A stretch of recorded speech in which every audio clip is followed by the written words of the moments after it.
Lumière sur le nouveau roman de Lola Sémonin, La Madeleine Proust, une vie sous la botte, 1940-1941. Lola Sémonin, comédienne, romancière, originaire de Morteau dans le Doubs et de retour avec son célèbre personnage, la Madeleine Proust. Et elle nous raconte la vie de la Madeleine dans ce 3e tome dédié à son arrivée à Paris. On découvre l'histoire avec Lola. Bonjour.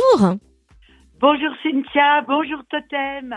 Mais quel plaisir de renouer avec l'histoire de la Madeleine Proust qui nous a tant fait rire et nous a attendris depuis les années 80. Alors c'est vrai que Lola, ensuite tu as tiré ta révérence à la scène, mais tu as décidé il y a quelques années d'imaginer et d'écrire la vie de la Madeleine. Comment est venue l'idée ?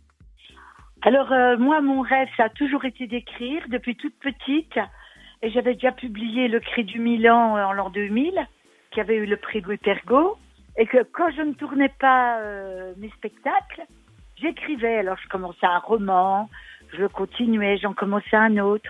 Et quand j'allais attaquer ces romans-là, qui n'avaient absolument rien à voir avec le Houdou, avec la Madeleine, c'est là que Flammarion, en 2011, me dit « Mais pourquoi vous n'écrivez pas la vie de la Madeleine, de votre personnage de théâtre ? Pourquoi elle ne devient pas personnage romanesque ?» Et là, alors, j'ai empoigné...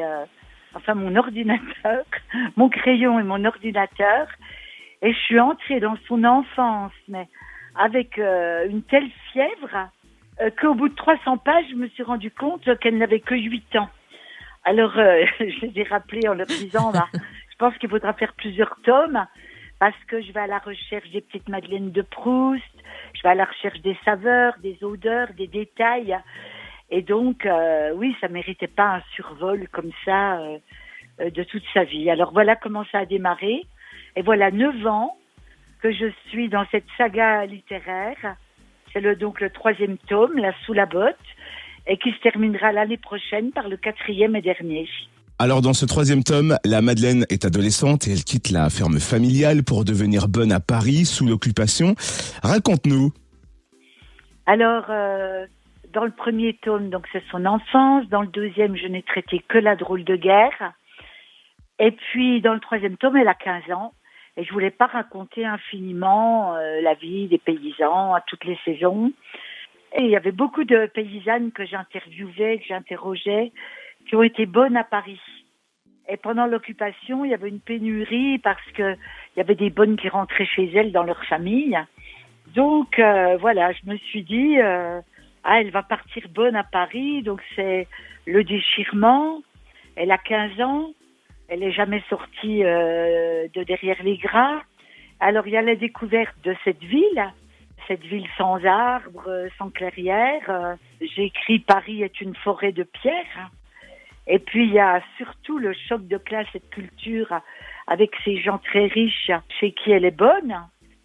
Des choses qu'elle n'avait même pas pu imaginer, autant dans les décors, dans ces pièces immenses, dans ces miroirs, ces scintillements de lustre, sans parler de la vaisselle.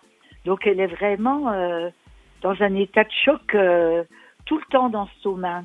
Alors j'imagine que pour parler de cette période de l'histoire, il faut quand même être assez calé, du moins tu as dû te documenter avant de te lancer dans l'écriture de ce livre.